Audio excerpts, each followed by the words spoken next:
Arun, it's a pleasure to welcome you. It's an exciting opportunity for me, especially to come all the way from Silicon Valley and meet people like you and from New York City. And not often do I get the opportunity to talk to somebody who's been in the private equity space for a long time. And you have been a CIO, CTO for a long time. Off the bat, I want to ask you about how private equity works with startup space, because I think you have to have a certain maturity and certain bandwidth when private equity starts taking interest in you. So if you give us the perspective from your side, then we'll see how startups should look at you. First of all, welcome to our town. I think it's a very exciting time, especially in technology area, whether it's financial technology or healthcare technology. What's going on is there's a lot of disruption going on. Healthcare, financial sectors are at a junction in their advancement of technology where they are making a lot of investments into emerging technologies that disrupt the status quo.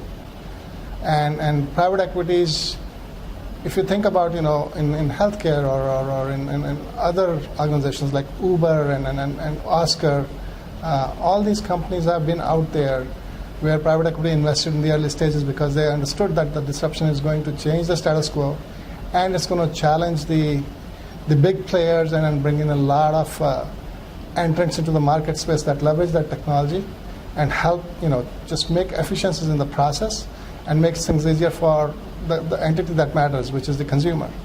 And we have seen success of these organizations. So I think in today's day and age, private equity is looking at companies which are in a little bit more mature stage, but not too far away from the early stages of innovation. So if you have a product which is purely innovative and brings in a lot of value for the consumer, that's a success. So how would you differentiate them? Because they are very hungry, when startups come out for funding. And obviously most of them don't do proper homework, so obviously that is a big challenge. Second challenge is opening doors to the market. So how do you encourage startups to do the homework first and be ready at a certain stage before you start looking into private equity?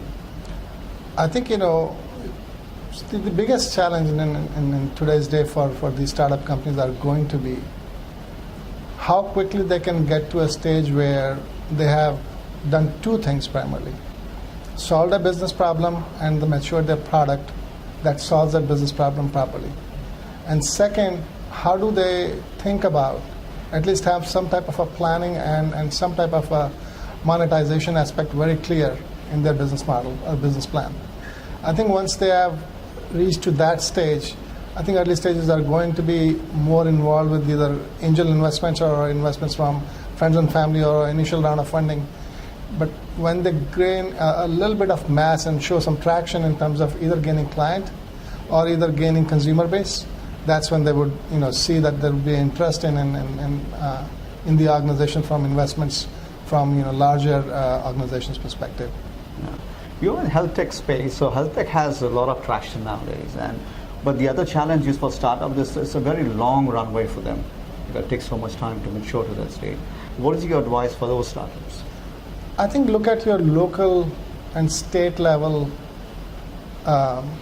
funding opportunities. A lot of the state governments and local governments and government and private sector are giving opportunities to some of these young entrepreneurs and organizations, whether it's competing in different competitions and also looking at some of the early investors which provide early fundings from the state funds or from the common state and private sector collaboration funds.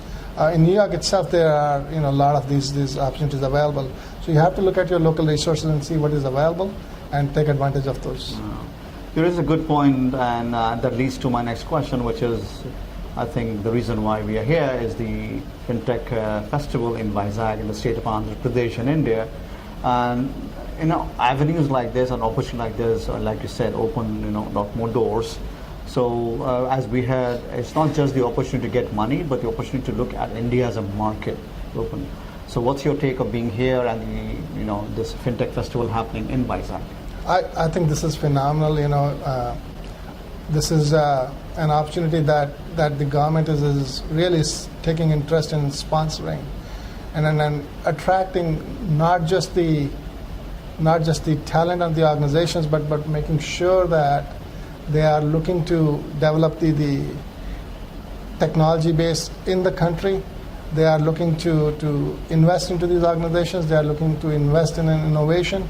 I think it's a win-win situation across the board, and I think people should take advantage of this opportunity and be successful. Yeah, great.